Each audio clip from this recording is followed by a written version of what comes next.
Сәлем достар, әлемде коронавирустың пайда болу себебі және оның қауіпті екендігі туралы көптеген жалған және дұрыс емес мәліметтер желіде көптеп таралуда. Осыған байланысты Дүниежүзілік денсаулық сақтау ұйымы өзінің сайтында қай ақпарат дұрыс, қайсысы дұрыс еместігі туралы мәлімдеме жасады. Біз бүгін солардың бірнешеуіне тоқталып өтейік.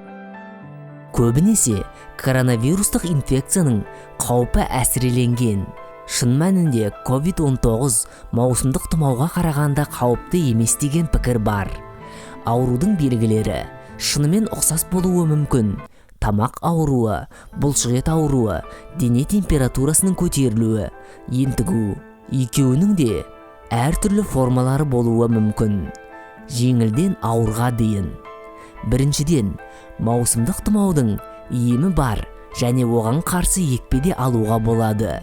COVID-19 үшін тиімді дәрі-дәрмектер әлі жоқ. Инфекция жұқтырған науқастарға жағдайын жеңілдету үшін тек симптоматикалық ем қабылданады. Оларға температура түсіретін, жөтел және мұрынның ағуына қарсы дәрілер, қажет болған жағдайда құсу мен диареяға қарсы дәрі-дәрмектер тағайындалады. COVID-19 тұмауға ұқсас белгілерді тудырғанымен, алдын ала болжам бойынша тұмау вирусына қарағанда өлім-жітім көп. Қазір бұл көрсеткіш 2%-ды құрайды. Бұл маусымдық тұмаудың өлім-жітімінен 20 есе жоғары. Оларды жұқтыру тұмауға қарағанда жоғары. COVID-19 үшін бұл көрсеткіш тұмаудың жұқпалылығынан 2-3 есе жоғары. Бұл эпидемия басталғалы бері әлеуметтік желілерде және WhatsApp арқылы бұл вирусты жұқтырмаудың және алдын алудың жолдары туралы таратылып жүр. Солардың бірі Ухань вирусы ыстыққа төзімді емес және 26-27 градус температурада өледі. Сондықтан көбірек ыстық су ішіңіз.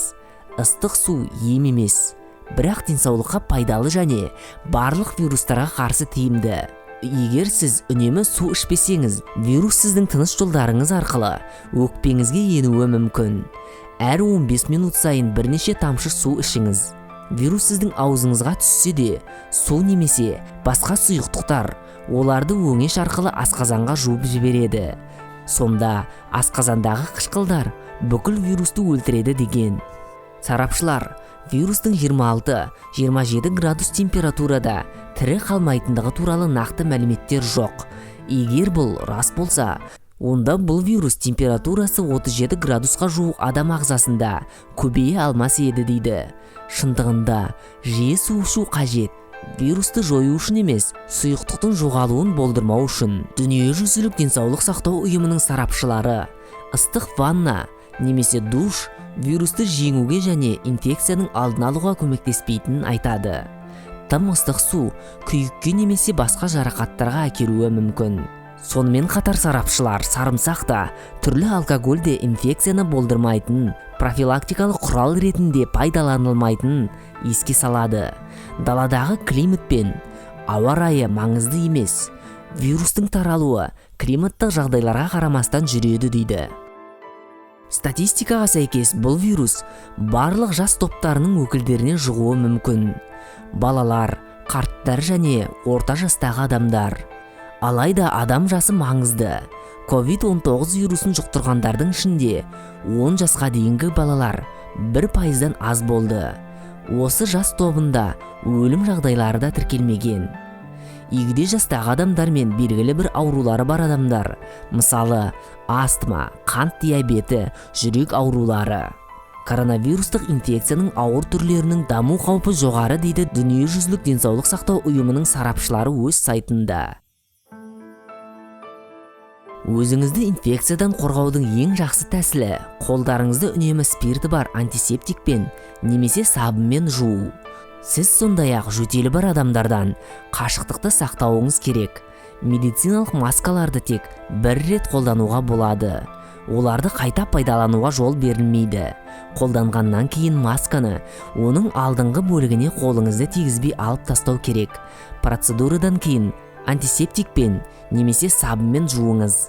Коронавирус ауа арқылы ұзақ қашықтыққа тарала алмайды. Алайда инфекция көзге, ауызға немесе мұрынға қолмен тиген кезде жұғуы мүмкін.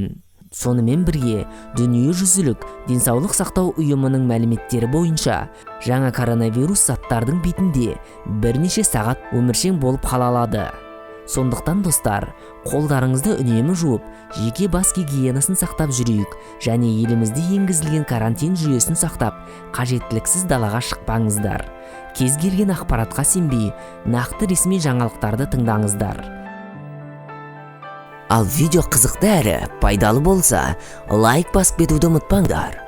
Ал жаңа видеоларымызды жіберіп алмас үшін арнаға жазылып, қоңыраушаны басып қойыңдар.